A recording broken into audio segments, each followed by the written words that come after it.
What is up? Welcome in, folks. The live stream of the Eric Zane Show podcast happening right now. It's brought to you by Irvine's Auto Repair Grand Rapids Hybrid. That's right. If you live in around West Michigan, you've got somebody that you can take your car to that you can trust. That's a thing, man. If you don't know what the hell's going on, you like go in there, you're a stranger. New people that you're meeting, you're like, oh man, all right. You know these people because I know these people. You can trust them. I trust them.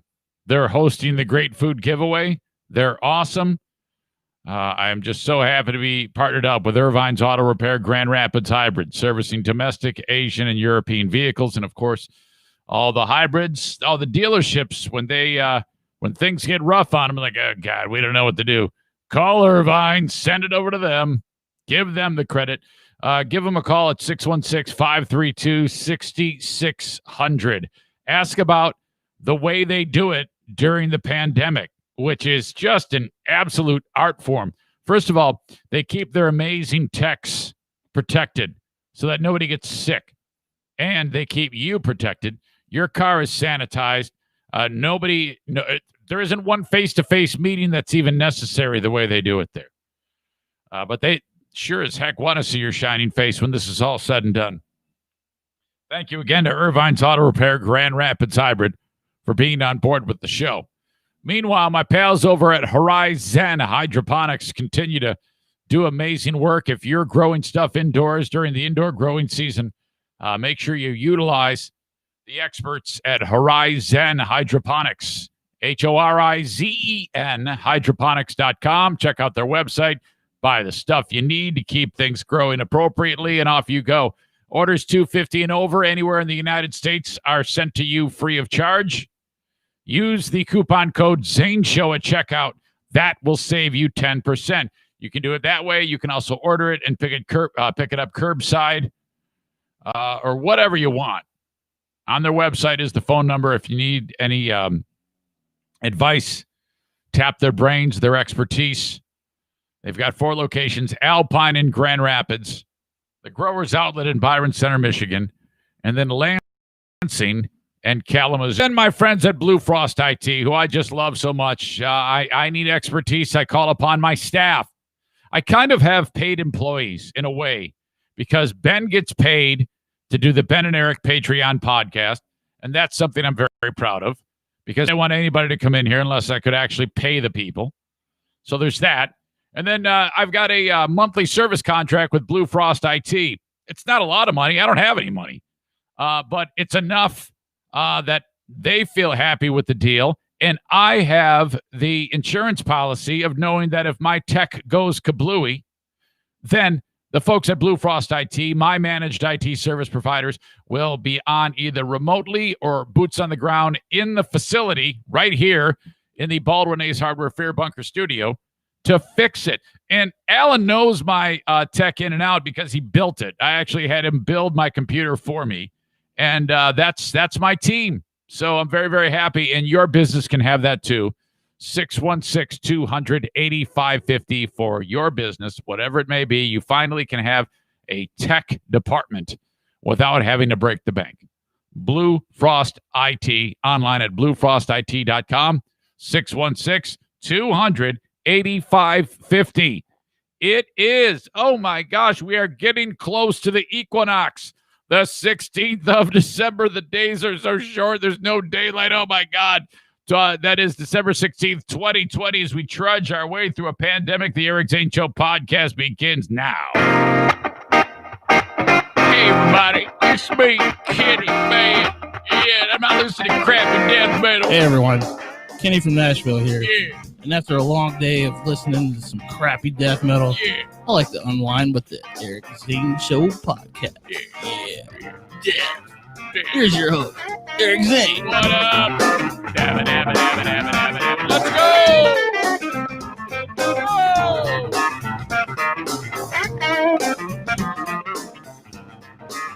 This is a softball, and this is a home run. Call it benching. Nice boobs, Tyler. We're getting... Benching. Inching. Let's go. It's been a while since we heard this. Let's go. Let's go. Hey, Poops. Nice job, Kyler. Good job, Kyler. I see Jason Eller's there. Where you been, man? Still making music?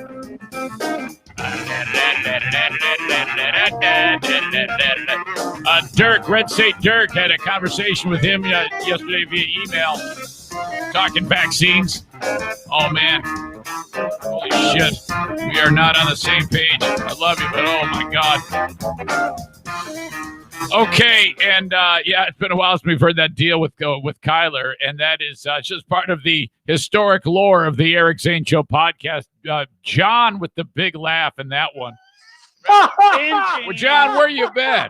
John, are you serious? Let's go. Let's go. You cannot have that epic and hilarious of a laugh and not be part of this program. You have to be here, for crying out loud. So welcome. I see a number of the usual faces there. Thank you so much for making this part of your morning. I see Boring Dean is there. Jason Schaefer. Andrea is there. Oh, my gosh, that power couple, Andrea and Jason. And on and on and on. Okay, so welcome. Let's get started. We've got a lot of ground to cover coming to you from the Baldwin Ace Hardware Fear Bunker Studio. Thank you so much to my friends at Baldwin Ace Hardware. It's the off season up there, but if you get in and around Baldwin, Michigan, and up north, don't forget about Baldwin Ace Hardware. And they are, of course, a great sponsor of this show. All right. Speaking of sponsors, JM Synthetics brings you Dear Meathead today. All right. Always fun talking to Dad. I've got a number of people that have questions for Dad. You can still get questions in. I see there's a couple that standing out, just the usual questions about Christmas and whatnot. I have one about Japanese porno I need to run by him, which is probably going to be awkward, but that's what Regis wanted to know. And I didn't know this was a thing. I actually have cut porno out of my life. I haven't looked at porno in forever. And I think I'm a better person because of it. Well, that's a fucking swirling eddy of despair right there, looking into the abyss. I think what the reason why is because I'm like, these are people's daughters, for God's sake. Stop doing this. You're going to go right to hell, because every time you look at it, then you got to go over to confession and tell Father Colin, look, Father Colin, I looked at porno, and that's such a freaking awkward moment. My God, it's like the worst thing on the planet. You can't do it. So forget it. Regis says, Dear Meathead, what's the deal with Japanese guys licking Japanese girls' armpits in Japanese porno? Well, I definitely need to run that by Dad. I'm not going to like doing it. Jeffrey, who has one portion of me in his body, my kidney, says, can I call him Dad too? That's a great question. Stella Fly Laura says, I want to know what his favorite Christmas memory might be. Oh, man. And Rebecca doubles down and says, that's a great question. Wow. I'm curious if he actually has one particular moment that he remembers. I think he can do that. It's hit or miss with Dad's memory these days, but I'll run it by him. And if you have a question, you can send it along, eric@ericzaneshow.com. Okay. More good news. It's just like nonstop good news for the Great Food Giveaway coming up on Wednesday, December 23rd. We are 1 week out from the Great Food Giveaway. All right. I'll detail all of that. I started a new segment recently. I just stumbled upon it kind of. It came to us by accident. Excuse me. From a friend of the show and the first Zaniac, Mike Pellerito. Kind of titled, it's a little clumsy. I don't really have a great title for it yet. Maybe you do. You can send any thoughts along to me about this. What Mike does is he listens to the Lost Zane recordings from WBBL from years ago, which I post twice a week on Patreon. and he listens ahead because I don't, first of all. And the reason why he does is because he sends me like rundowns of each show so that I can kind of post that on when I post them and use it as like, hey, on this episode, this is the moment where my mom got on the air and said this, or my dad got on the air, or we had this caller who did this, or I got in a fight with Ben, or something like that. So he listens ahead, and when he hears moments that are funny to him, he sends me these short clips. And he usually has a question or a thought behind it. And then I provide a little bit more insight as to where my brain was when it happened. Okay. So I'm finding it to be, because I normally don't like to listen to these. Well, I definitely don't like to listen to the whole show. I'm my own worst critic. It makes my skin crawl. And I've never really liked listening to my own material. Doesn't matter if it happened yesterday or 5 years ago or 20 years ago. I'm always like, God, it sucked. I hate it. But this is easier because it's coming from the ears of a person who listened and enjoyed what they were hearing. So as much as I'm always like, oh, it's terrible. To him, he liked it. So I'm assuming a few other people liked it too. So more on that coming up. Stories from the Patreon Lost Zane recordings on WBBL. Eating raw ground beef is not a good idea. And yet, here we are. This story, I think, happens every single year out of the state of Wisconsin, which, what an absolute blemish on the It's a real mark on people who live in Wisconsin. But that apparently is a thing during the holidays. And I had several people send me the story, probably because of the fact that that is absolutely in the wheelhouse of my dad. He is with the people of Wisconsin. Now, this is just a terrible, terrible thing. We'll talk about that. And whatever else we stumble into, my gosh. Let me just open up by saying that I am learning to move slower and understanding my limits. Okay.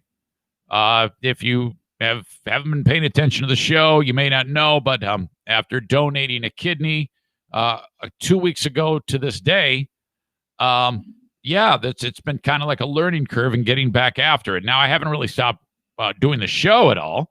I've been working very hard in that regard by sitting here, coming up with things to talk about, and so on and so forth.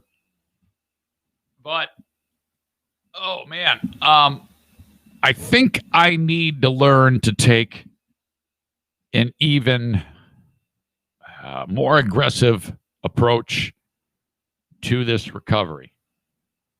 Okay. Now, when I say this, you have to understand, the guy I gave the kidney to, Jeffrey, my dear friend / brother, he hears these things. He listens to the show, and I don't want him to feel in any way bad about this. And he shouldn't. He should never, ever feel any anxiety or guilt over this. This has been, I was talking with someone the other day, the greatest thing that I've ever been involved in. And when it comes to life events, you've got birth of children and marriage. This is just behind those, But to me, one of the most joyful things I've experienced is when Jeffrey sends me screenshots of the levels of certain poisons in his body that built up when his kidneys had failed him, which were through the roof. And now the amazingly low number of those same toxins. His body has done a 180. I described it on Not Talking Movies with Ron and Mean Gene. My kidney in Jeffrey's body is like an angry maid who just shows up to clean a house and is like, look at this place, this shithole. Oh my God. And then like a tornado goes through and cleans house. So that to me is one of the most joyful things that I can hear. And it's absolutely changed my life because I have a different perspective on things now after this. And well, you all, I've shared it all with you, how happy this makes me feel. But there is still a learning curve that I'm going through when it comes to recovery. Dr. Grish told me many times, he goes, Eric, remember, one of the biggest issues we have is people doing too much too soon. And I have not gotten the message. Now, when I'm sitting here with you, with the dogs, doing my thing, this is fine. I could do this all day. I will say that at near the end of the podcast, you might even notice it if you listen. If you've been listening for a while, you might notice that I seem a little bit tired at the end of it, but it's not really a big deal. And eventually, it ends. The show ends, and then I'm like, oh boy, I could use a break. I've been talking for all this time and being focused on a camera and trying to do the best I can to do all of this. It requires a degree of focus. One that when you're recovering from a kidney donation, you sometimes don't want. You might just want to sit there and relax and veg out and watch Ozark, which, by the way, I am just catching up on. And son of a bitch, that show. Oh, God. I just love it so much. Ruth Langmore, who I forget the name of the actress that plays Ruth, something Garner. She is like one of my favorites, and she's just got the biggest potty mouth ever. I need to get a supercut, and they're out there, of the best lines by Ruth Langmore. Holy shit, is she my favorite. Love that show. 3 episodes into there's 3 seasons out. I'm on the 3rd episode. There's 10 episodes. So I have a ways to go. But I'm told that the end of season 3 is absolutely huge. And I've got a prediction as to who gets it because I know somebody's going to die. And I've got a prediction. I think I know who it is.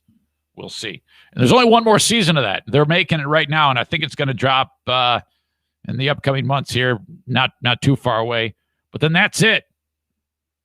To me, it's Breaking Bad, Better Call Saul, and Ozark. Narcos is up there. Great shows. Just awesome. I can't yet commit to Better Call Saul being better than Breaking Bad, but it's close. It's really, really close. Holy shit. All right. So back to my point about moving less, moving slower. Yesterday, I'm here for extended time. Now, there's nothing, typically prior to kidney donation, I would make a considerable amount of time for some type of a workout, as you know, running or throw some weights in there. You know, an hour and a half, maybe a couple hours a day. And that's a real important time for me. But obviously, we're not going to do that at all right now until we can work our way up to it. So right now, the only workout I need to be worried about is just taking it easy. So I'm like, okay, I got that. So I sit here and I've got a little bit extra time in my hands. So I'm taking care of some things for the show behind the scenes, all boring shit, no big deal. And then I'm like, well, I got to go to Meijer. I think my what I want to do to get out would be to go to Meijer and walk around because the doc told me, he goes, look, walking is fine. But I think I'm learning right now that I'm doing a little bit too much walking because I took the dogs for a walk early in the day. Had Madison help me, I did not take all 4 dogs. Remember, I told you I took all 4 dogs. There was a problem, and my neighbor's dog, Jason's dog, Ruby, wanted to kick the shit out of O'Neill and Bruce. There was almost a dog fight in the street. Fur was getting ready to fly. I've got 4 dogs with me, 1 kidney, massive incision. I'm like, oh, God, fuck, what do I do, son of a bitch? Got the hell out of there, thank God. This time, Madison went with me, and I had the easy-to-walk dogs, Daisy and Benny, the one-eyed wonder dog.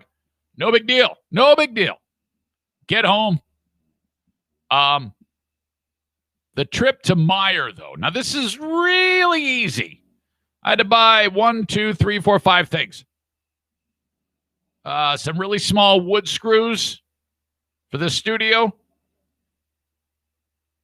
couple cans of corn, jar of gravy, the Bob Evans potatoes, which are a ripoff, but Diana insists I buy them in the frickin' plastic container. I'm like, why are you doing this? That's because I want that. I'm like, yeah, but you see, why don't you just go buy a bag of potatoes and you can eat them for a month and it costs $2 and we can eat, 25 servings of potatoes.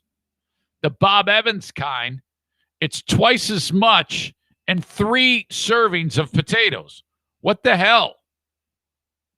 Yeah, but they're not ready. Yeah, I know, but let's just buy the potatoes and have them ready to go. Nope. No, these are the battles that you got to let the other side win. It's that type of battle.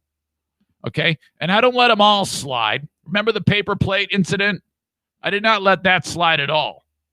We still are at war over the paper plates, much to the chagrin of one sexy voice, Andrea, who's solely in the camp of Diana about letting her use the paper plates. I'm like, fuck no, I'm not. I have plates. I have plates I can throw in the dishwasher. I don't need to spend money on fucking paper plates. What are you, crazy? It's dumb. You might as well just take a dollar bill and light it on fire. What's the point?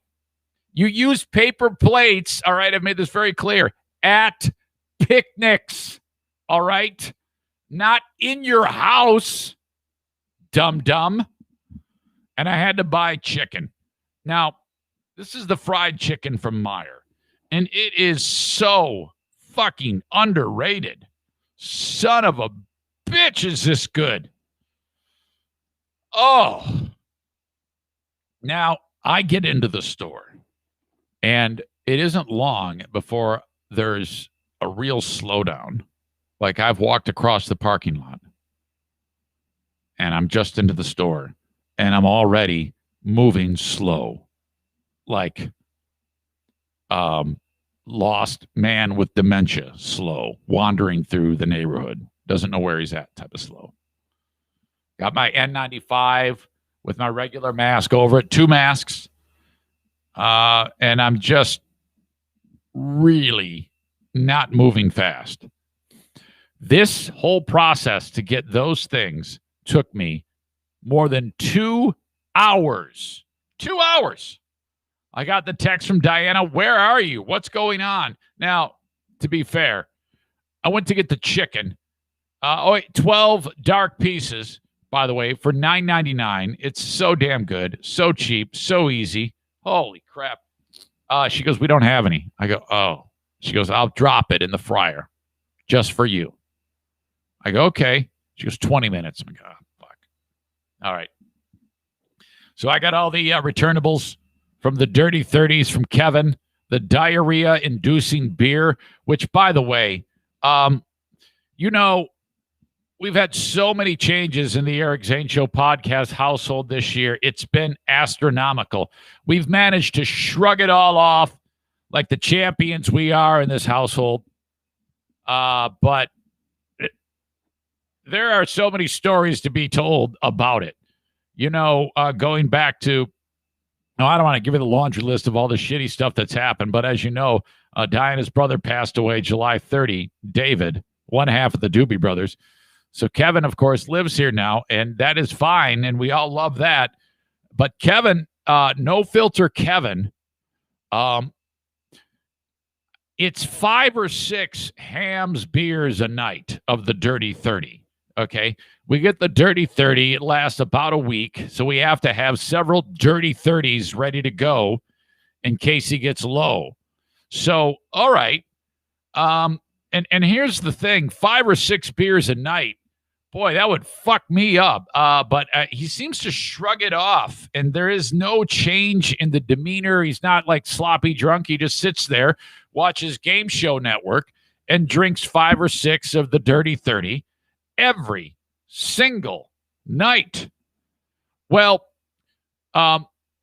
Ham's beer is one of those ones that I think makes your asshole like a salad shooter the next day, because I've added to my list of chores every day to clean the damn underside of the toilet seat, because the Ham's beer it puts in motion a series of tumultuous events on inside of my toilet that make it so that I'm like, what the fuck just happened here? It looked like a bomb went off.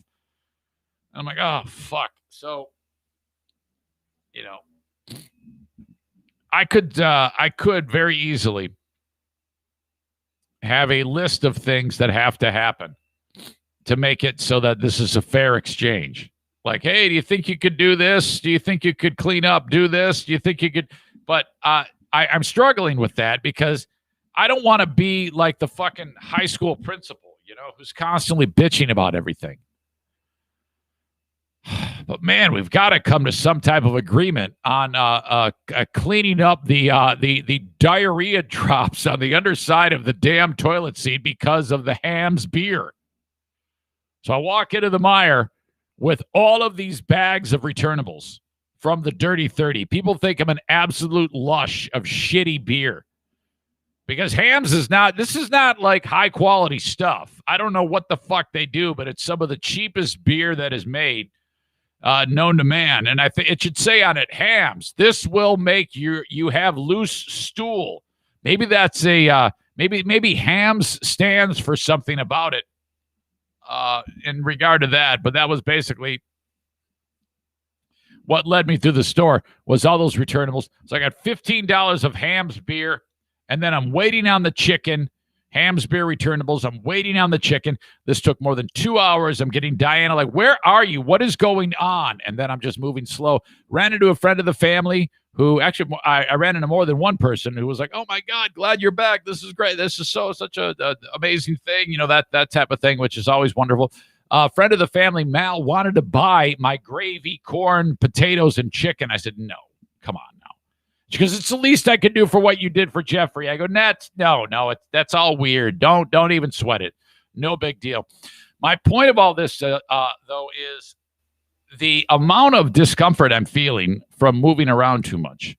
I'm not getting the message. I need to actually just spend a couple of days, stand by,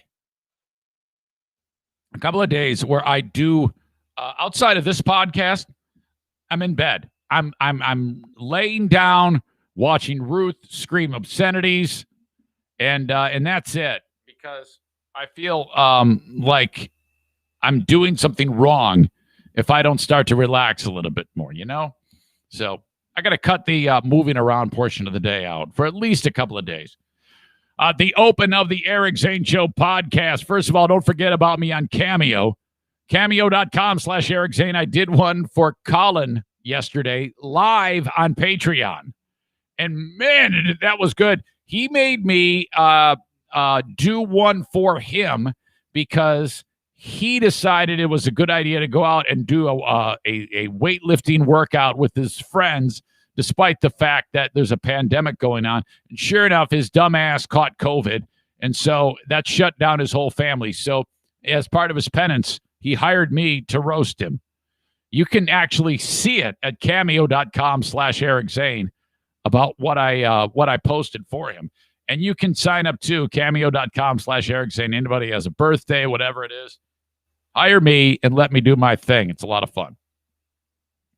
Joe Martinez has been working hard to make sure everybody's furnace is running at tip-top level with a furnace tune-up. $79 for you. Just call them at 616-516-8579, and you can get everything you need to get that furnace tuned up. And that's really, really important, okay? You don't want that thing firing up every year and then it never being looked at. And then one of the things he does, he tells you how much life you got left in that thing. And he can absolutely appropriately predict that. And if you do happen to need a new furnace, he utilizes the Comfort Maker brand of furnace and air conditioner, okay? You got to stand by because I need to adjust this microphone. It's killing me. Hang on.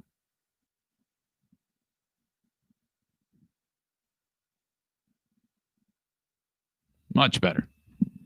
Damn thing was way too low. All right. Oh. F45 training, Byron Center, Michigan.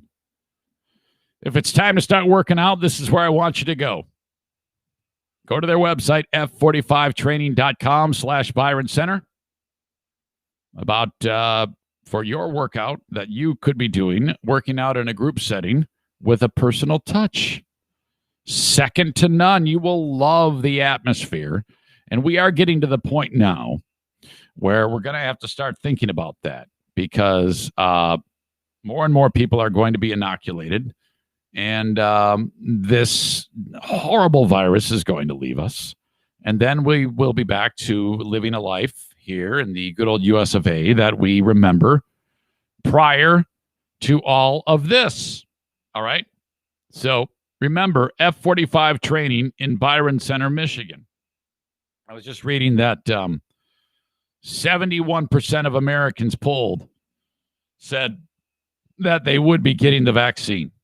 And a lot of that has to do with story after story of people getting the vaccine right now since this all started to develop. I know Moderna is right on the cusp of having theirs be released to the public. And that would help too as more and more doses hit.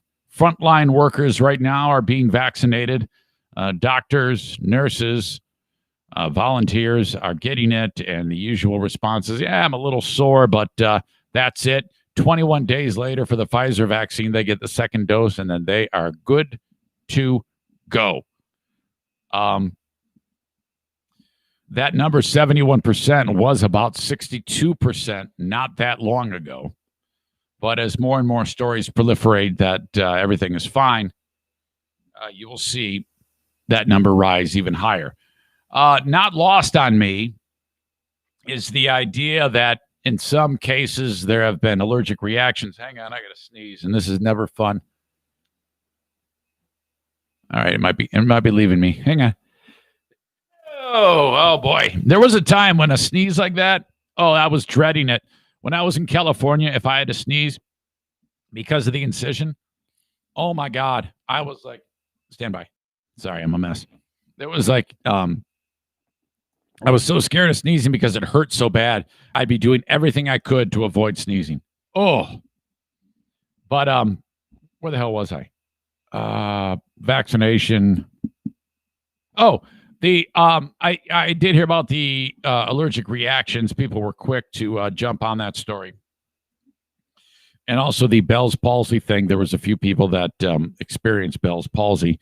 That happens all the time with vaccines.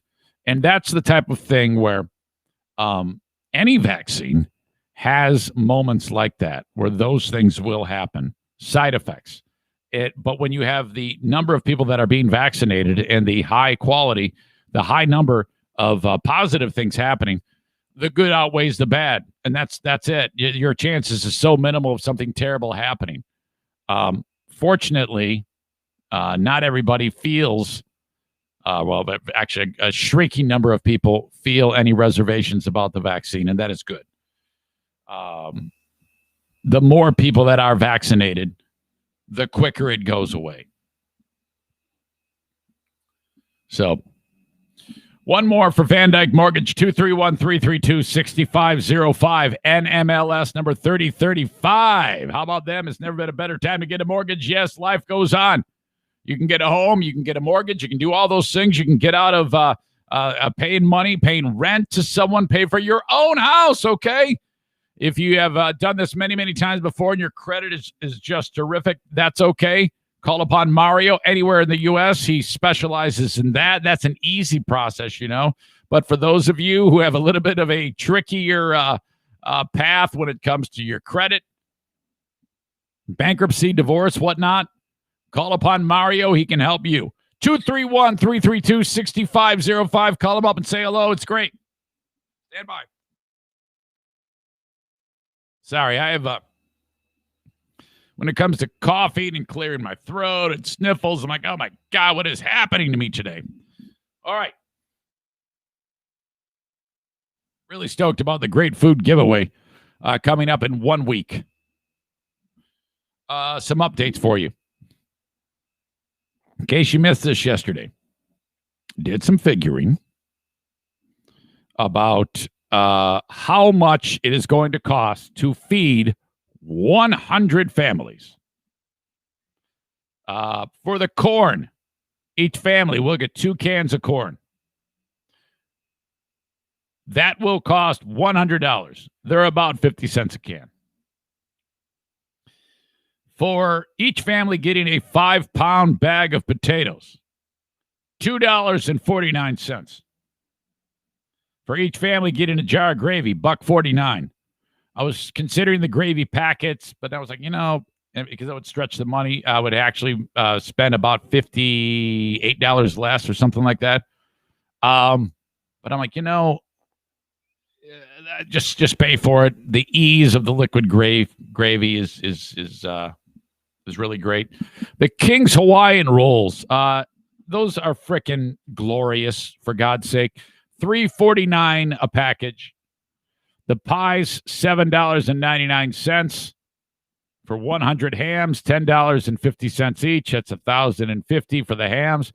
All told, to feed 100 people, $2,696. We were just under that as recently as yesterday, about 36 hours ago. We were just under that. Now, I know full well that when it's all said and done, we'll have more than that amount. And so the plan was extra cash would go to kids' food basket. Now, before I get ahead of myself, I'll shoot a video of the two accounts where the money is going to, the Venmo and the PayPal, which I'll get to that in a second, showing you the exact amount that we have in the accounts. Okay. And the reason why I'm doing that is for transparency, because though I'm sure you're all like, oh, Zane, don't even worry about that. We trust you. Yeah, I know that, but still, it's this is not a 501c3 charity, okay? This is money coming into accounts that directly go to my bank account. So in order to make this all on the up and up, that is very, very important that audience members see, all right, this is the money that went into those accounts, and then I purchased the food. This is the receipt for how much was spent, leaving me this much left over. And then a donation is made to Kids Food Basket, which I will share that with you. And it should equal out to zero. All that money coming in, all that money going out, feeds people. Thank you to Denny Fake News for planting the idea in my head to help people out like this. And man, this is turning into just an awesome, awesome thing. All right. The question. What happens if we have extra food? So, we're there on Wednesday, December 23rd at Irvine's Auto Repair, Grand Rapids Hybrid. People are driving up. We're opening up their car. We're putting the box of food with all that I mentioned into their car. Have a nice day. The Grand Rapids Pit Bull Alliance is there. They say, do you have a pet? Yeah. Well, here's a bag of food for your pet. Oh, my gosh, this is great. Thank you so much. It's a huge need for this right now. What happens if we have, I don't know, the 30 boxes of food left over? And the reason why I bring this up is because I have no idea what to expect. Now, I've got some people helping me spread the word, and you're sharing it on your social media, and that's all very, very kind. But if in the event we had a lot of people donate and help out and raise the money, but we don't have enough people getting the food, well, damn it, I got to clear my throat. I apologize.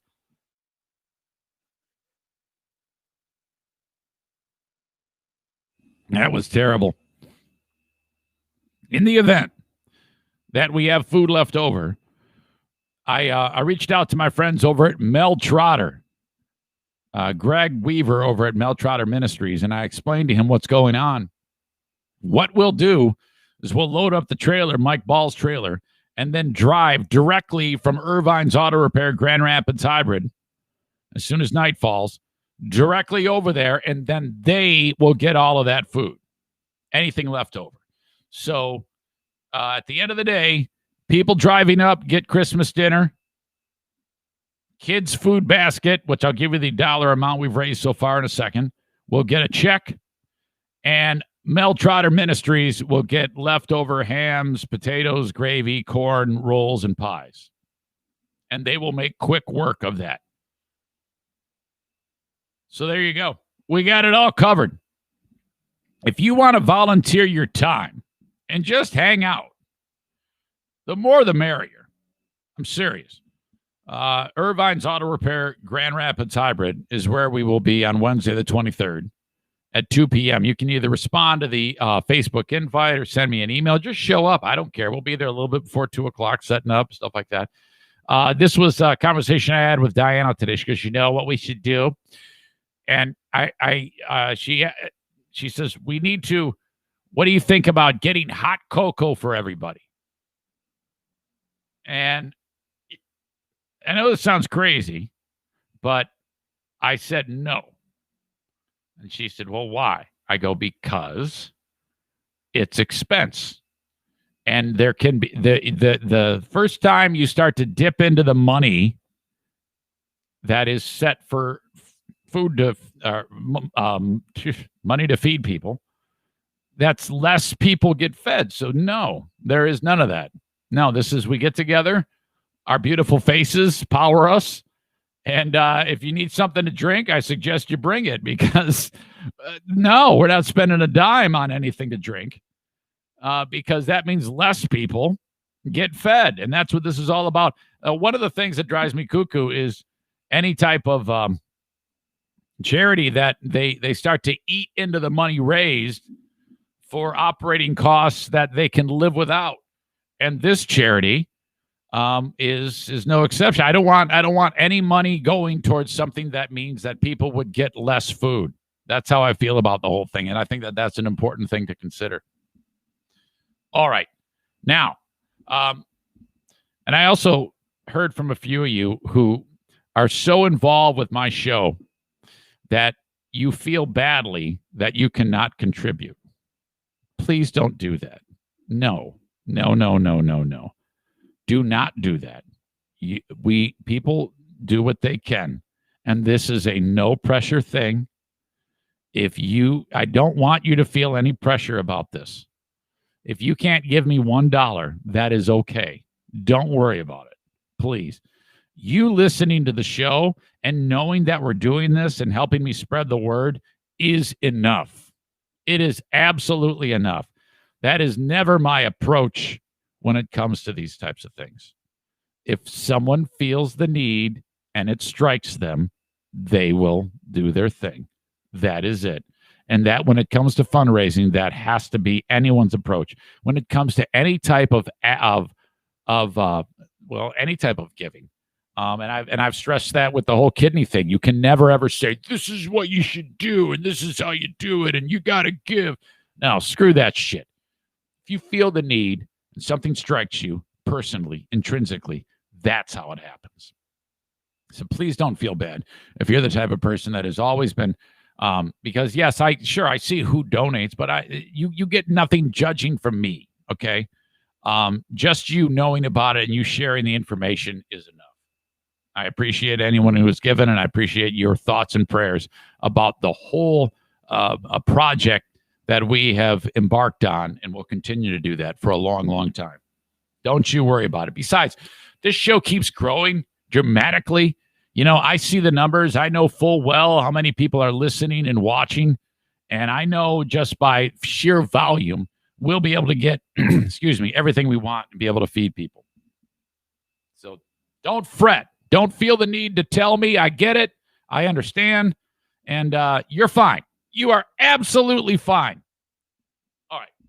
Now, how much have we raised? You've been sending money two ways. Via Venmo at Great Food Giveaway. That's Venmo at Great Food Giveaway. And I'll keep this open for a couple of days. And if I do get any money after, I will send it along to Kids Food Basket. And I'll send you screenshots of me doing that. But I plan on buying the food this weekend. So people have been sending it along to Venmo at Great Food Giveaway, or PayPal. You can send it to Diana Zaitunian. I had a real difficult time trying to get a one that said Great Food Giveaway. Sometimes PayPal is tricky for a dummy like me. At Diana Zaitunian, Zeitunian. It'll be in the comments of the audio podcast. Like I said, we needed $2,696 to fund 100 Christmas meals. As of right now, we have $3,693.98. Wow. That makes me extremely happy and extremely proud. We have almost $1,000 more than the money needed. I have people that have donated $5. I have people that have donated $1,000. People that have donated $500. Okay. If you got $5 and you want to add it to the pile, thank you. I'll send the surplus over to Kids Food Basket. Makes me so happy. We threw it together, and it's been less than a week now, and holy crap, this is just absolutely great. Okay, where is your place in line for the vaccine? I'll link this up so you can check it out for yourself, but there is something that was put together by the New York Times.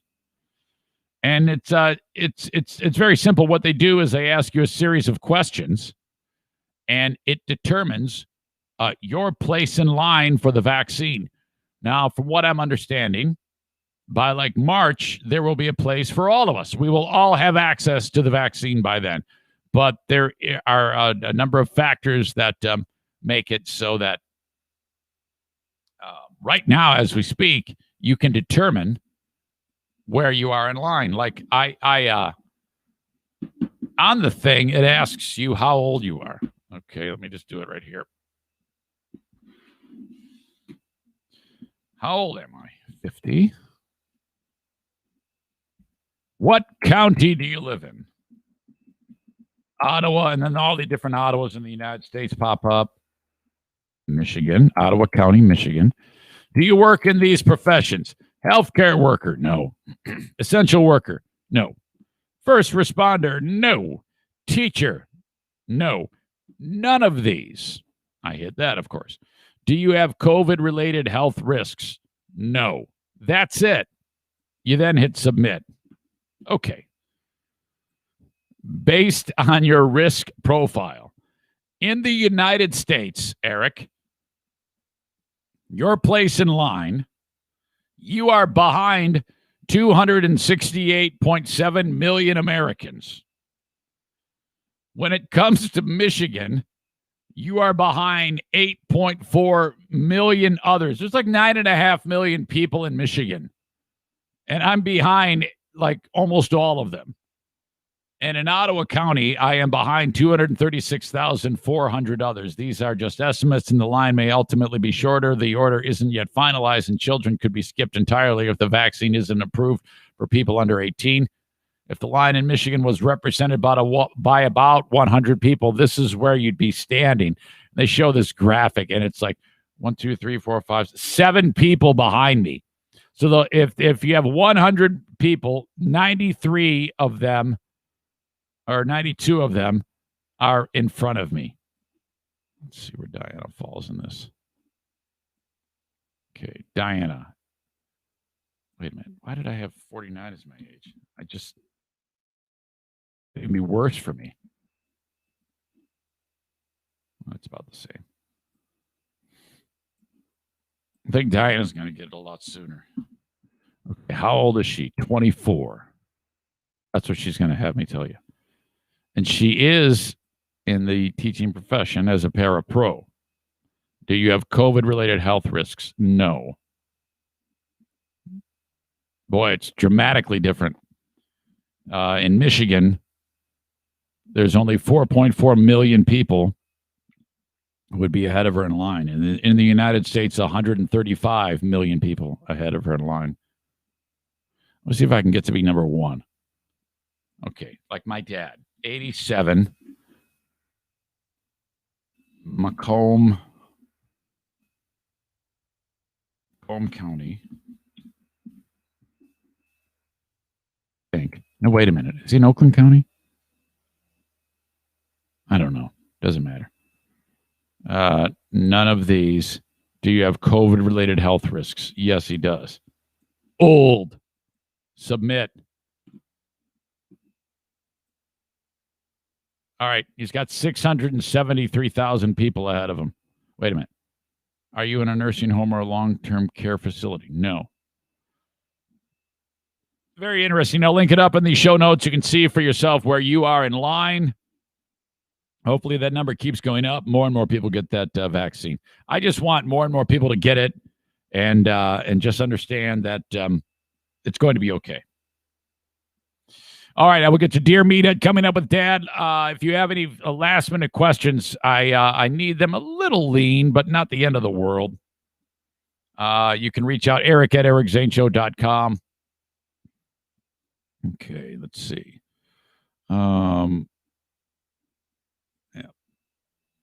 Meathead. Filter Meathead questions. Oh, I'll get to Dad in just a second. If you have a question, send it along. Eric at ericzaneshow.com. I'm on Patreon. Looking forward to doing the Patreon bonus podcast a little bit later on the show. Sign up, patreon.com/Eric Zane. That is the home of the Ben and Eric Patreon podcast. We will do it Friday at 7 p.m., another edition of Ben and Eric happening live on Patreon. All right. Let me get that in here. Dear Meathead brought to you by my friends at JM Synthetics, online at jmsynthetics.com. Thank you to them. I appreciate that. Your support is incredible. You need any AMSOIL products, that's where you go, jmsynthetics.com. Where you been, guy? Johnny on the spot. How are you there? Is this my handsome son? Hi, Dad. How are you? I'm doing well. And yourself? Not bad. Everybody is glad to hear your voice. And that, here we are back to normal after a week in California or so. Thank you. And I'm so grateful to God that you're home and we can talk to you right here. But before we start anything, I want to make an announcement of some sort or acknowledgement. Yes, please do, Dad. This acknowledgement is to a family named Rooch. It's for Sarah, Brad, and Avery. Yes. I thank you for the most beautiful, beautiful Christmas card that you sent me. Yes. Joanne and I both appreciate that, and that's great. So people like these family is what keeps me going. Oh, wow. Yes. And we have a lot of them coming my way. Thank you for every one of them that do the most beautiful things for me. Yes. And Joanne. Yeah, you guys have you have a special place in everybody's hearts, Dad. And I mean, that's it's been that way for a long, long time. Well, I'm beginning to realize that. Thank you so much. So, Merry Christmas to all of you guys. Hey, Dad, we've been you've been on the radio for a long, long time, and this goes way back to when I was doing the show with Free Beer and Hot Wings. Do you remember that, Dad? Yes, I do. Yeah, yes, I do. That was a special time back then, and it was almost like we would only have you on once in a while back then, but it was a lot of fun then, and it kind of just carried over with the other opportunities that we got as time passed. Yes, this has been ongoing for a long time, and I'm so grateful for you to create this situation for me, honey. Yeah, Dad, you're an absolute star. You're a pleasure to be around, and everybody loves you. Well, besides that, we're so grateful that you're on home base and on home turf, healthy and doing well. Hey, I was just doing an analysis, Dad. There is a New York Times story with you put in like some certain numbers and you can find out what is your general place in line for the vaccine. Oh, really? Yeah. How do we do that? Well, so I just did it for you. I was talking about it before I brought you on because you're going to be 87 in March, yes? Yes. Okay, so you put in, it asks you, how old are you? And then it asks what county you live in. You live in Macomb County? Correct. It asks if you're a healthcare worker, an essential worker, a first responder, a teacher. No, you're none of those. It asks if you have any COVID-related health risks. Yes, being like your age, diabetes. Diabetic. Yeah. And then it asks if you're in a nursing home. No. You hit submit. And like in Michigan, there's about 9.5 million people that lives in Michigan. According to this, there would only be 673,000 people ahead of you in line. Oh, my God. That's not a lot, really. Well, you talk about 100, that's a lot of stuff. Yeah, I mean, in the grand scheme, it won't be long until you get a vaccine. I have 8.5 million people in front of me. Oh, wow. So it'll be a while. It'll be a while, but when the time is right, you can go get it. And I'm sure you'll. Well, how do we determine that? I mean, yeah, I'm not sure yet, but I'm sure that between your son, I'm sorry. Our doctor probably let us know. Yeah, I'm sure your doctor will be able to fill you in before too long. And then so then you just get it, and it depends on what vaccine you get. Like the Pfizer vaccine, Dad, if you get it, then 21 days later you got to get like the booster, and then you're safe. Then you're safe. Then you go out and you party. No, you still got to wear a mask. Yeah. The only party I want to do is right in my backyard. I know in my home. Well, I can't wait to hug you. Oh, my God. Isn't that awesome? Man, it's just been too long. We'd hug you anyway, Eric. What's that? We'd hug you anyway. No, I wouldn't let you. I'd run away. I'd say, get away from me. I don't want you to touch me. I don't want. You can come up here and park your big trailer here and bring Rooster and O'Neill. Rooster. What do you mean, Rooster? You call it? Is it Rooster? I call him Brewster. Bruce, not Rooster. Oh my God. I said Brewster. Oh, I thought you said Rooster. No, Brewster. Right. Okay. Well, Dad, I've got a number of people that have questions for you. All right. Love to hear from them. Okay. Mike writes, Dear Meathead, I'm 47 years old, soon to be 48. What can I expect going forward as I age? If you could take one thing, Dad, and tell him what to expect, in your wisdom, what would you tell Mike? First of all, the only wisdom that I really have, and I don't follow my norm, be patient. Don't rush up in things. Don't rush into things. Oh, yeah?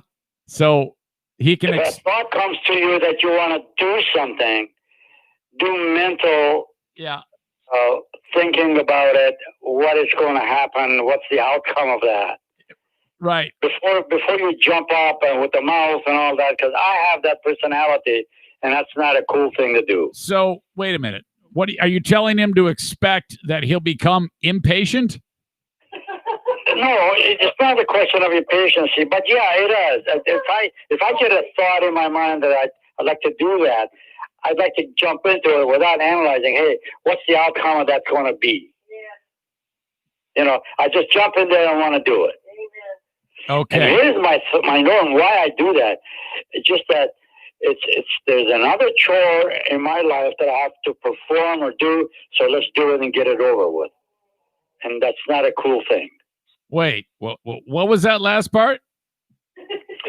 If something comes up to my mind that I got to be doing that, I just want to jump in and do it without analyzing it or checking it out, see what the outcome of that's going to be if I do that. So you're jumping the gun a little.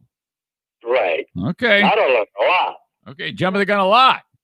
Yeah. No more gun jumping. That's right. Put away the gun. Okay. Say no to gun jumping. I get it. All right. I can so as Mike is as he's what you're getting at is maybe just have him analyze things quietly before jumping. Yeah, think about it. Hey, what's the outcome of that going to be? I think he already does that. I don't see that ever being a problem because I know Mike. So well, but that's good. Case, He's in a right place. Yeah, He's Dad. right track. You were definitely, when you were younger, into the gun jumping. There is no question. There was a lot of gun. No doubt in my mind. There was. Definitely. My wife is cracking up because she knows me. Oh yeah, that we all saw the jumping of the gun on display time and again back in the day. Yeah. All right. Excellent. I have another message. Did Yes. I always say it, Joanne? Did I say this? Yes. Yes. Uh, Yeah, no, you said it already. no, that's it. But I'm done with messages. Oh, your message time is over. Over. Okay, that's okay. I know it. I know what you were going to do there. You couldn't remember if you were going to talk to Sarah or not. There you go. You already got Man, it. You read my mind. You're Yeah, all right. well, I was doing some gun jumping. That's how it works. You're funny today. Okay. Now, another really, really sweet listener named Allison has a question. She said, Eric, I've got a question for your dad. I'm hoping it yields some great meathead-isms, or maybe a story about you as a youngster.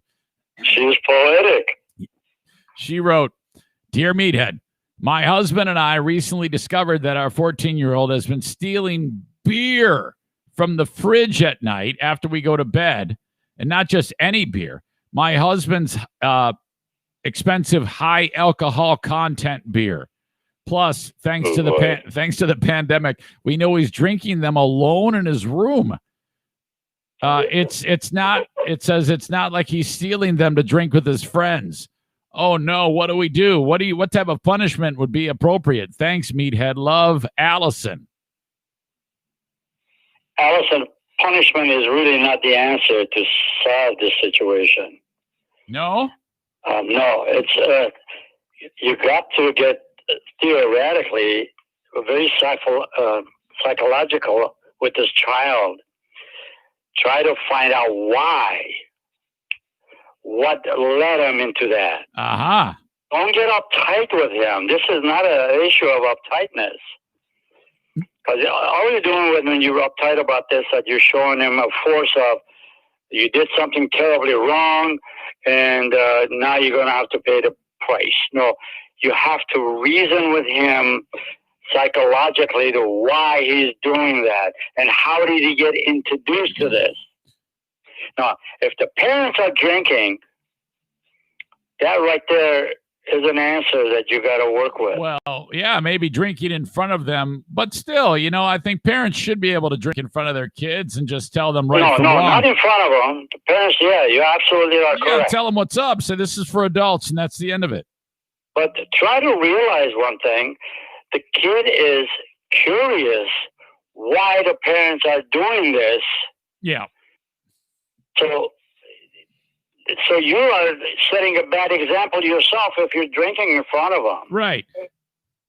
Well, yeah, but I don't know. I mean, I don't necessarily go that far because I think it's a perfect opportunity to make it very clear that some things are meant for adults and other things are meant for kids. Well, whatever. This is right. Now, I drank a lot when I was a young person. Oh, I know. I drank with you. Yes. So, yeah, we never stopped you. Oh, my God. This could have taken a bad turn. Oh, man, we are lucky. I think it was like 18 years old when we started to drink. I thought maybe you did earlier. Maybe that. I mean, maybe. I know that we drank together. Like when we would go up north, that was the big thing because everybody's just around the campfire just getting hammered. Well, yeah, we did. Yeah, we did. Yeah, oh, my absolutely. God. We didn't know a lot of these things that were going on. Well, we didn't know that we were bad examples. Wow. Well, all right. So, do you think ultimately what should she do? What in a nutshell, how should Allison handle this, Dad? Well, I think you should. How old is this young man? 14. 14. That's an awful young. Yeah, it is. Oh boy. I got to do some thinking in here. To get upset and punish the child for doing that is not going to solve the issue. The issue would be to psychologically, intelligently let him know that this is not, at least this is not the time for him to do that. Dad, you're pretty big on the psychology aspect of this. I had no idea you were such a thinker. Well, I am now. I think ultimately it might be a good idea if Allison and Mr. Allison, what do you think about this, Dad?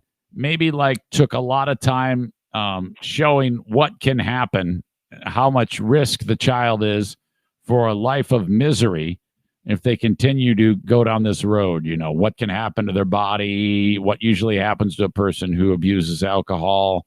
Ultimately, they probably die at a young age, you know, all that stuff. Basically, that's a great direction. I'm glad that you're thinking about that. Try to like educate them and put in the time and understand that that's all you can do. I mean, and then maybe talk to some professionals who might be able to help you out too. That's where I think definitely don't harp and jump on a kid trying to punish him for doing that, because he doesn't know that he's doing this as a wrong thing. Yeah, and because if he's doing that, why is his father or mother doing? You know. Right. So this is a task. It really is a task. The kid somehow got involved in it by either associating with other kids that say, "Oh yeah, we drinking my dad's beer and all that." Right. Hey, all right. This is a kid's world that has to be educated. It's a kid's world that has to be educated. You're darn right. Yeah.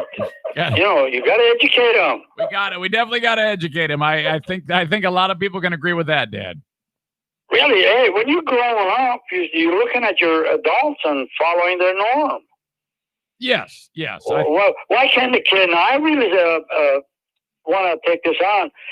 Why does the kid think the father can drink beer, and if he's 14 years old, which is considering himself as I'm an adult, I can drink.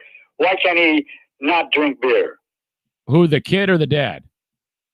The dad's doing it. The kid is thinking, why can't he do it? Right. Father Yeah, is doing and I think that is, I think that they'll probably arm themselves with some important facts about how well, a young person's brain is still developing and is not the place. There is no place for alcohol in the brain of a young person. I think they'll give them all that, but most kids, they don't pay attention to that stuff. It just bounces off them. They don't care. Not, but then again, they need guidance. Right. I think that if mom and dad really dive into it and say, okay, just so you know, if you start at a young age with something like this, you increase the risk. And, maybe there is something to do with, hey, I tell you what, maybe you do cut it out of your house. I don't, I mean, if the kid already is smuggling the beers, I think the initial thing you do is eliminate beer. Get it out of your house. That's the first thing you should do. Absolutely. And then father, maybe you shouldn't even drink in front of the kids. Or possibly. I mean, if you have a kid who now has delved into that world and does in fact like it, well, I think to start, no more access to beer. Either don't have it in your house or lock it. That's a start, just so that they don't put alcohol into their developing body. Young people at adolescence drinking alcohol. I mean, it's one thing if Diana's brother has 6 hams while watching Family Feud here. I mean, he's 60 years old. But if a kid has beer and alcohol, that can disturb the development of an adolescent child. Well, I would definitely venture out to say, if you don't get this in the butt right now, you're headed for trouble. You gotta get, Dad. I think they say. I think it's for a bud. Dad, I think they say nip it in the bud, not get it. Nip it in the bud. I don't think it's intelligently. You cannot punish the kid for quitting that stuff. Yeah, I think get it in the butt is something entirely different. I'm glad I made you guys laugh about it, because I got to cracking up myself. Yeah. Oh yeah. Yeah, you definitely want to nip it in the butt. You don't want to get it in the butt. That is a nip it in the butt, man. Yeah, that's okay. And do it intelligently. Please don't get upset at the kid. Yeah, you gotta use psychology. Yeah, first of all, find out what is the interest that he has in this beer. Right. Okay. What does it do? Maybe the kid is getting high on it quite a bit. I'm sure he is. I mean, one high alcohol content beer on a 14-year-old would probably have quite an impact on the kid. And we all know how great of a feeling that is when you get a little buzz. Sure. And then he probably isn't doing just one a day. He's probably doing 3 or 4 of them throughout the week, and you're not even aware of it. Yeah, who knows? No, that's a great point. Get serious about it, and don't go with the punishment. There's a little bit of thinking that goes into this, and I know Allison. She seems like she would do that. Coming up with a battle plan is very, very important. But I think immediately zero access to any of that is important. Just Absolutely. Because you don't want the house. the kid says, if my dad can do it, it's okay with him. Why can't I do it? I'm 14 years old. Yeah. No. Hey. Eventually you can get it back, but I'm just saying, and just for the health of the child, you don't want children, 14-year-olds, consuming high alcohol content beer. It makes them sick. So, as a parent, if you have the talent to definitely let them know that this is good for mom and dad and not for you, well, then you got the battle beat. But yes. Then again, the kid says, he don't understand this. Why can't they drink and I can't have it? Yes, Allison, if you have the talent. Well, that's just to say, if you got the talent is intelligent conversations with the parent. That is a talent. There's no question. And then quit drinking in front of the kid. For a little while. If you want to drink when everybody's in bed. All right. Now, Dad, we're moving on. And Laura wants to know what your favorite Christmas memory might be. Something that comes to mind, Christmas time, you're gathering. I'm assuming it'll be something with Joanne. That would be really embarrassing if you said, yeah, that time when your mom and I... So let's focus on something during the Joanne era, about 1980 to current times. That is a favorite Christmas memory, Dad. We used to get drunk. Oh, yes. Boy, did we. I remember Joanne used to go. Well, we drank. No, I remember Joanne used to. There was always, what comes to my mind is when I would visit your house for Christmas, Joanne would always go and get you. She would always get you a gift that was like really extravagant or a big deal. Like she would always, it was like, wow, like $350 to $400 items. Spend like a ton of cash, and she always got you something spectacular. It was always really, really cool. Well, the biggest thing that I ever got was close to a $400 table saw. Right, that was the finger killer. Yes, and I still have it. I'm trying to repair it. Have my neighbor use it. Because I just won't be using it anymore. No. Thank God. It for me. Anyway, now what was the question again? That was it. Your favorite Christmas memory. And if it was getting the table saw, that's cool. Really, the greatest Christmas memories that I have is really the gathering of the family. I used to call them the gathering of the clan. Gathering of the Juggalos. Yes, the clan. Oh, my God. And in Warren, we had rock and roll, man. That was a good time. That was great. Having good time for Christmas is just a beautiful thing. But nowadays, for instance, when we did have it, it's just a family get together, and we don't do any drinking or nothing. Nope. Take it easy. Share some laughs, have a great time. Yeah, but the gathering of the family is a beautiful thing. And then do not let the gathering involve a fight. No. Oh, my God. Yes. Holy cow. Please, be adult about this. Yeah.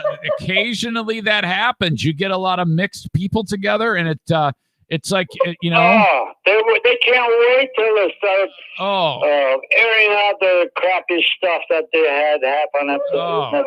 You know, I've never done that. no, we didn't do it, but people do It that. happens. It Like the happens. fish fights that take Yeah, place. I'm sometimes. not even going into detail, but you and I and Joanne both know it happened not long ago.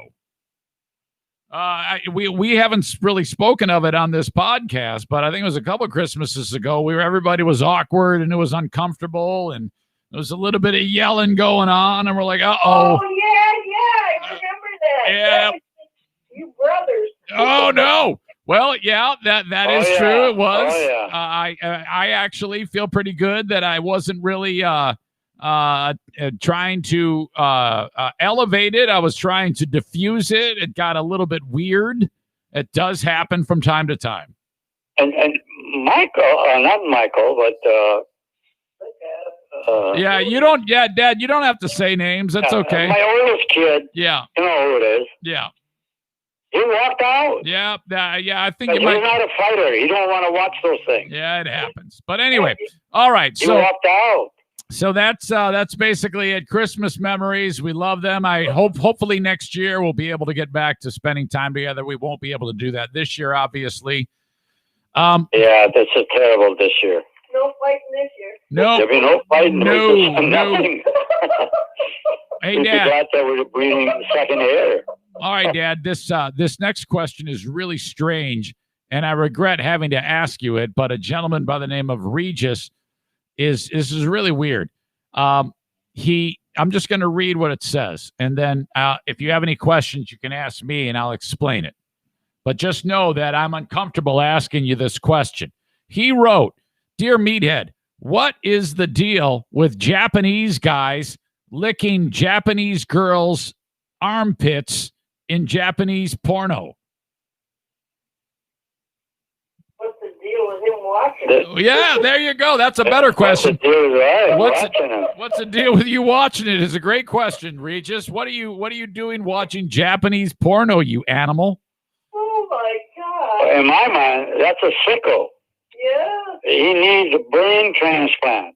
You hear that, Regis? Somebody has to empty his brain out, replace it with new brain. Okay, Regis, you heard it. You heard it from my dad. Regis, is Regis the guy that does that?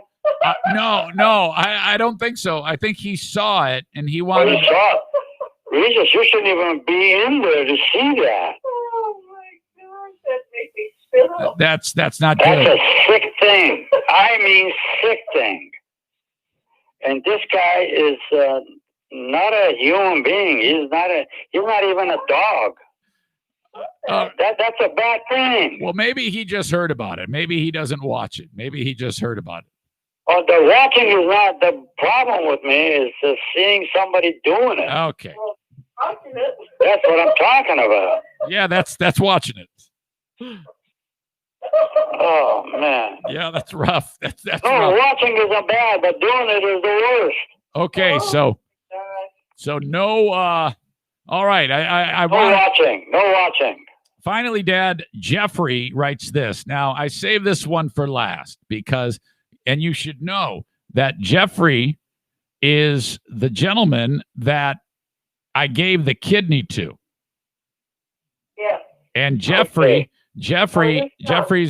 his question is, can he now call you Dad because he's got a part of me in him?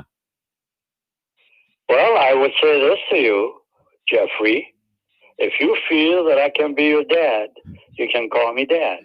Well, he's a little bit Armenian now, Dad. Hey, that's not a problem. I am so grateful that you have a part of my son to become you, and you are in reasonable and good health.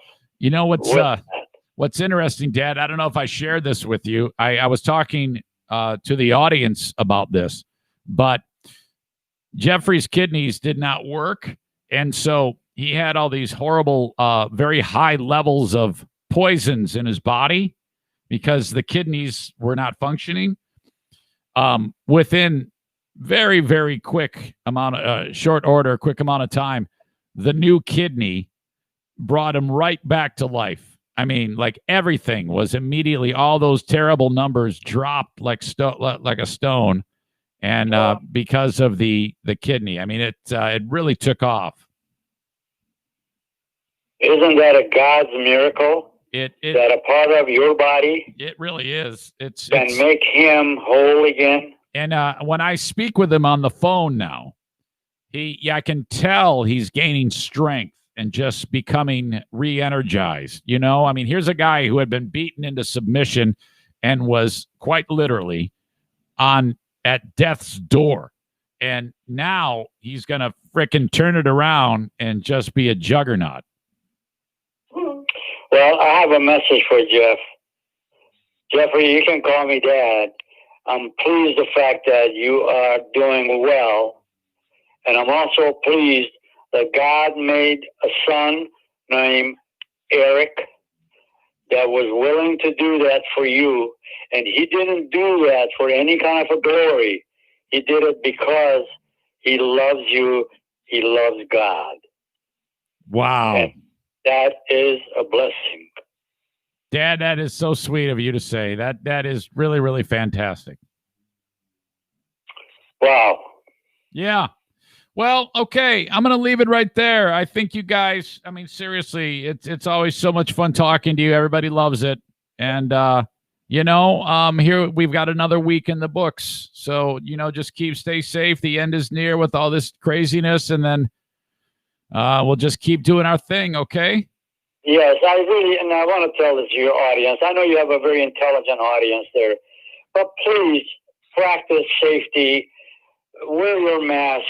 Try to not be out there socializing. Yeah. I mean, we have done this for almost a year. Yeah. And it hasn't been pleasant, but pleasant times are coming. Get your shot. Get your shots, and then quarantine yourself if you have to or you can. But you have to, really. Wear your mask. Do all of the safety precautions that they're advising. They're all doing it for your sake. God bless you. Follow the rules for protection. So I'm hoping that the next conversation I have, we're another 40% closer to being free of all of these. Yep. Absolutely, Dad. Okay. Well, all right. You have a good rest of your day. I'll call you later on during the week. It's just good to be back. Good to hear your voices. All the normalcy is returning, so I'll talk to you very soon, okay? Eric, also, please give my love to your family. They're a beautiful, beautiful family you've got, especially your wife that tolerated a lot of disharmony being. Oh, yeah. She's watching you hurt and all that. She's surgery. And all that. She's a wonderful nurse. She's a very good nurse. Hug her for Joanna and I. Tell her that we love her dearly. Okay. All right, guys. I love you so much. I'll talk to you very soon. And have a good day, audience. Okay, Dad. I'll see you. Bye. Thanks again. There you go. Dear Meathead, once again, an exclusive brought to you by my pals at JM Synthetics. See them right here. jmsynthetics.com. What you do, you go there, look at all the great products that you want to buy, AMSOIL products. Then you call up Jason and say, look, man, now you could order them right from the website. That's fine. However, it's better for Jason when you call him.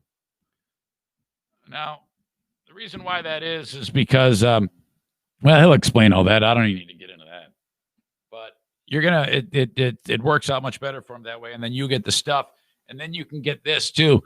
If you spend $100, and that's frankly, it's pretty easy to spend $100 with JM Synthetics because the stuff is just, if you buy it, you could sit there and spend a bunch of stuff for the garage, and then before you know it, you're very easily over $100 for all your DIY projects.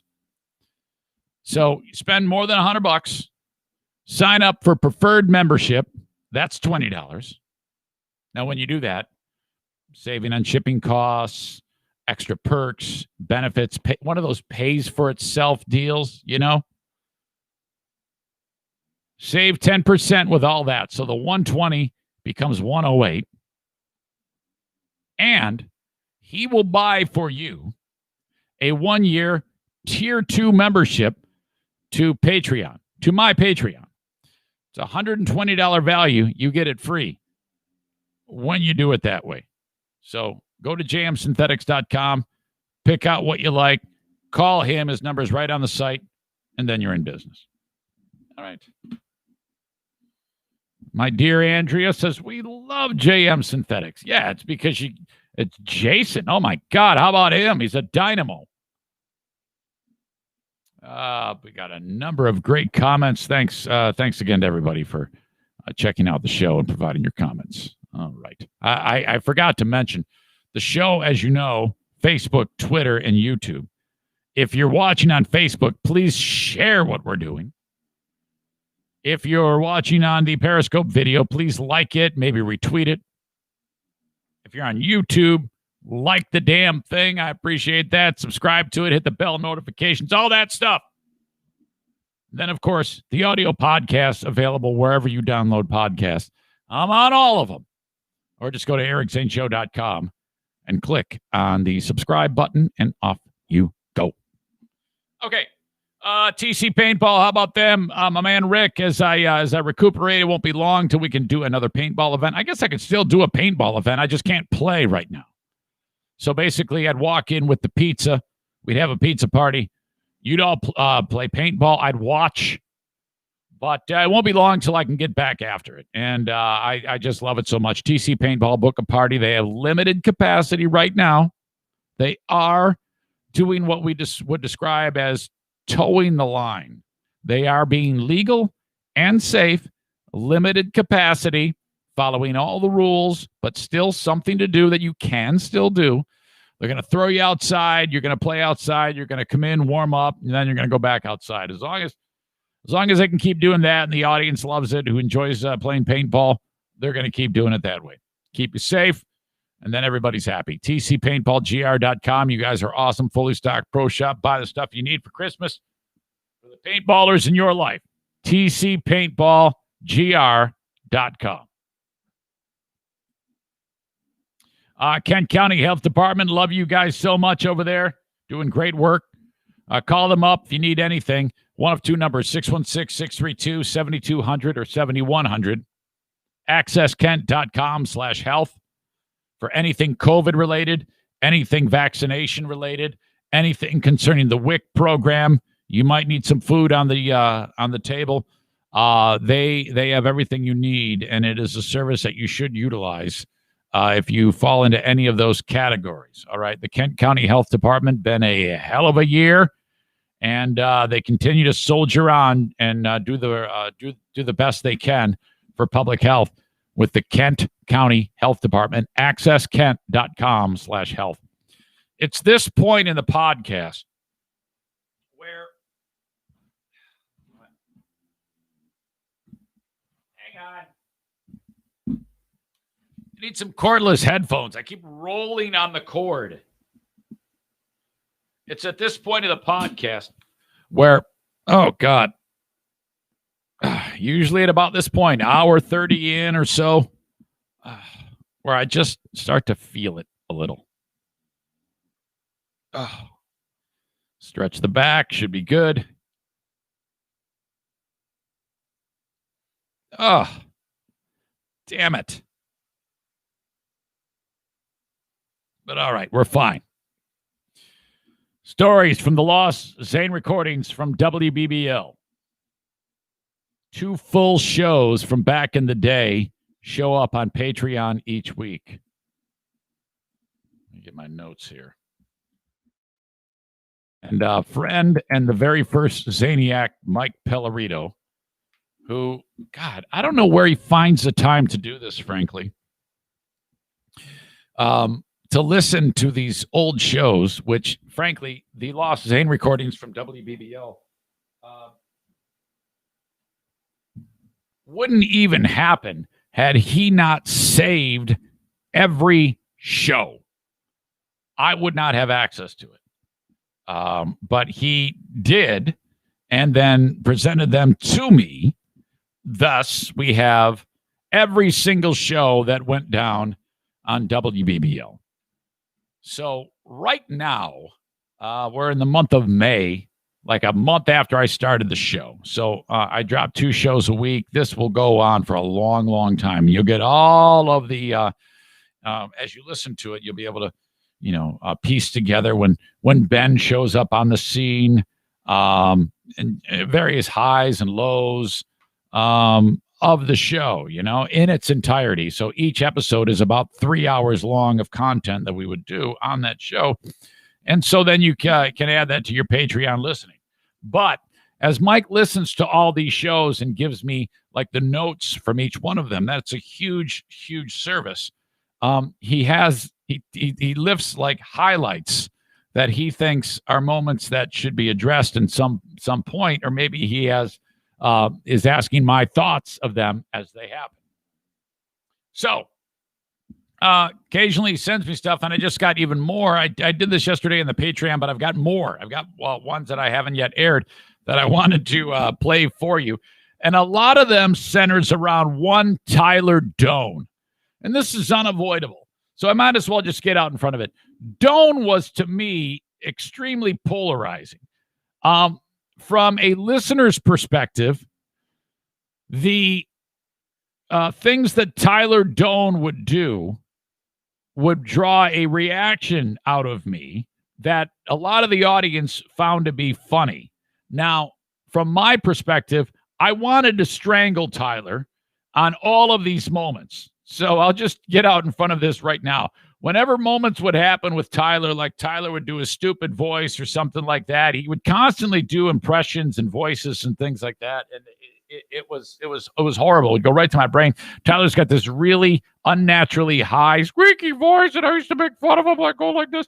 And by the way, he would get pissed off at me. Eventually, at one point, he called me up and says, I can't take it anymore. You got to stop making fun of me. Like, how the fuck can you possibly be in radio? On my show, which it's based on everybody getting made fun of. Holy shit. So that blew up in my face. But at this point in time, I didn't yet know that. So I was kind of at my wit's end, because every time that these moments would happen, I would be like, shit, son of a bitch. But everybody would laugh at them. A couple of clips. This one is described as, this was during a contest between callers on who had the best story to win. All right, one of those deals. Get a couple people on, they tell a story, whoever has the best story wins. And then the question Mike asks is, were you nervous at all making this joke? The show was less than a month old.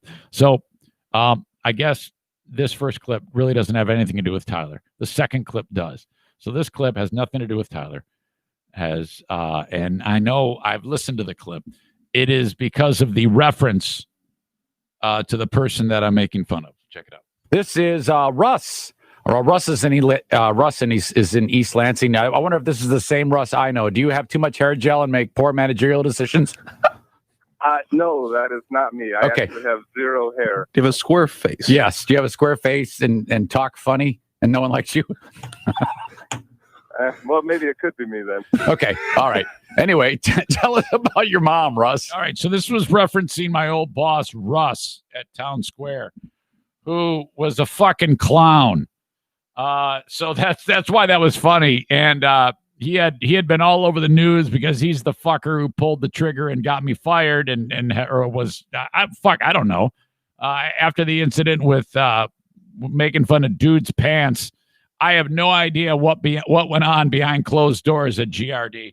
All I know is that they made me sit for a week and think about it, and then took my money. And then a week after that and then at the end of the week said, you're fired. I was like, well, why didn't you fucking fire me in the first place? So I hated Russ then. And I don't hate anybody right now, but he was a fucking horrible general manager.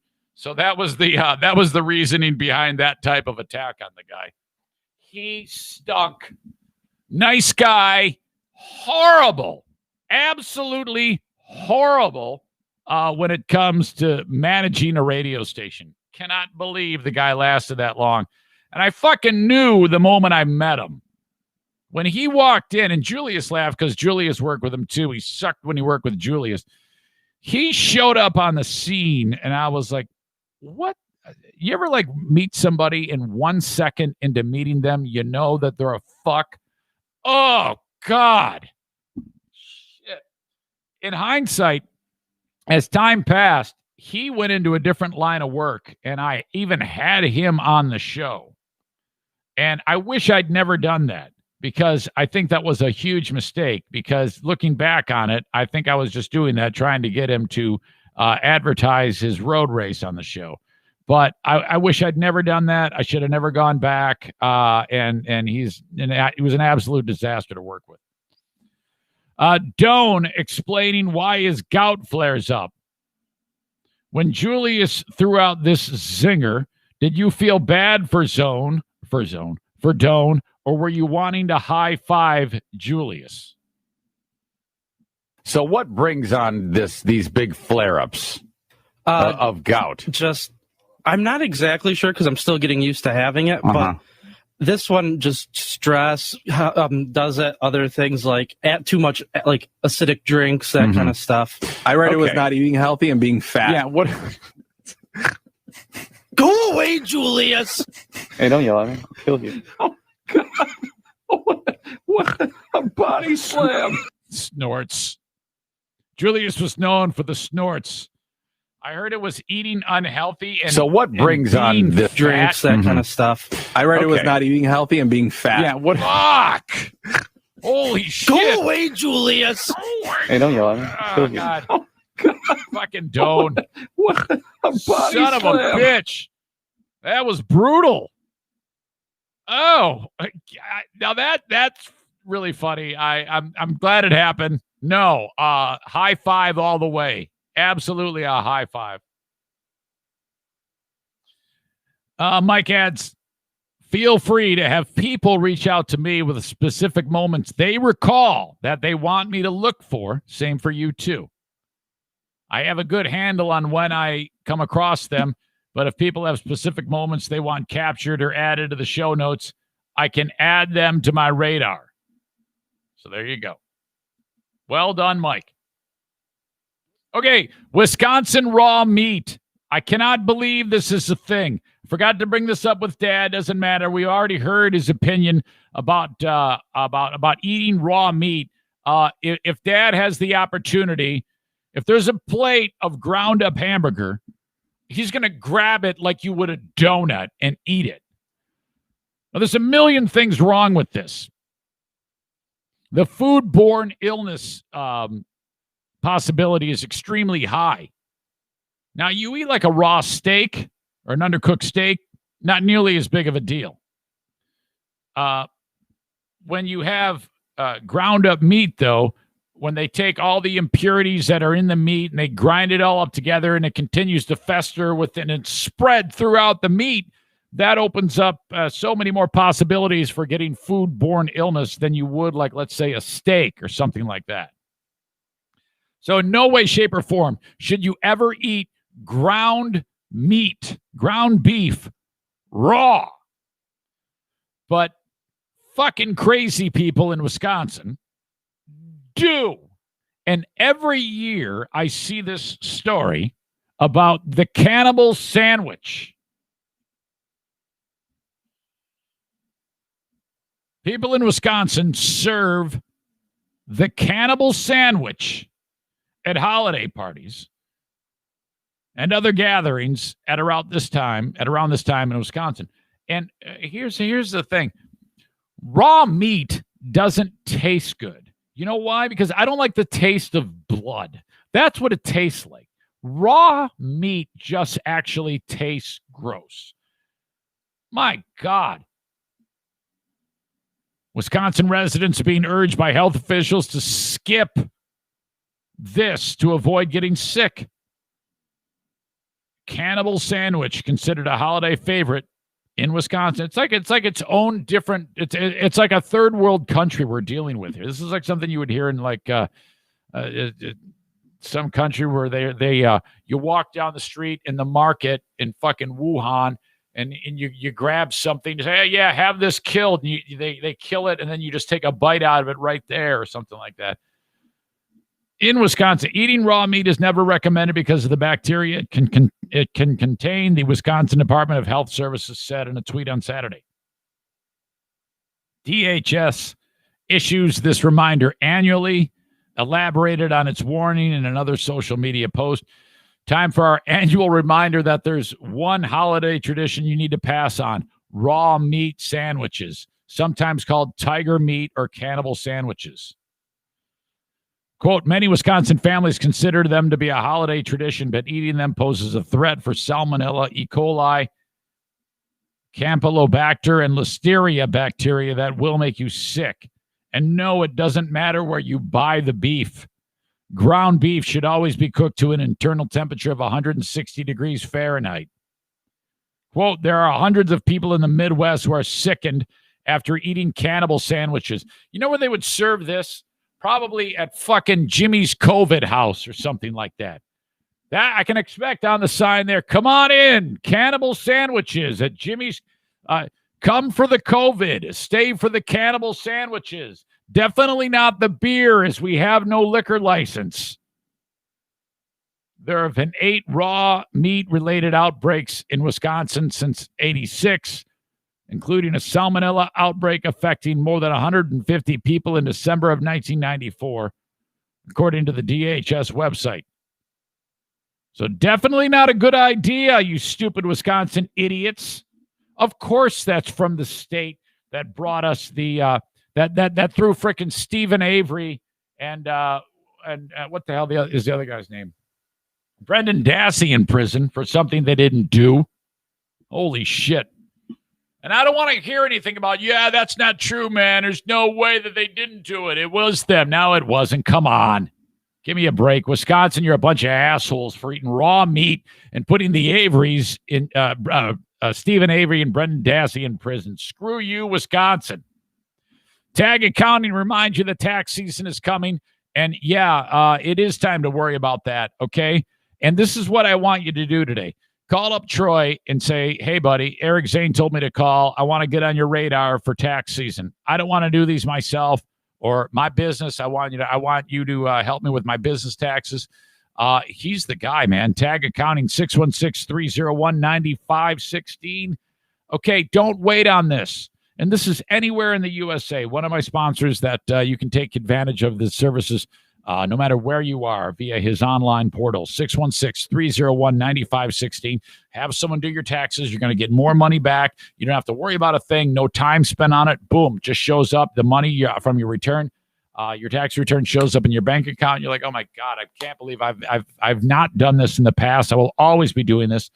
An amazing service by an amazing tax company. TagCPA.net online. Call Troy, 616-301-9516, anywhere in the USA, and tell him Eric Zane sent you, 616-301-9516. And last but not least, BK Guns and Stuff, 616-902-2447, or get to their Facebook page by going to the BK Guns and Stuff logo at ericzaneshow.com to get your weaponry fixed, okay? He'll share with you how you get it to him. You can send it from anywhere in the USA, or if you're in West Michigan, you can just get him the gun. He's in Saranac. All the information is there on his Facebook page. BK Guns and Stuff! Lame mi palo con tu culo. I don't know why I played that. Oh, wow. Another day in the books. That is the Wednesday edition of the Eric Zane Show podcast. Do me a favor, if you're way behind and you're getting the show where ever in the future you would happen to be listening to it, quit trying to catch up. Just jump ahead to the day's show and then fill in the blanks later on. That helps me. All right. Thanks again. We'll talk to you further down the road, folks. Eric Zane Show podcast in the books. Have a great one. Bye-bye.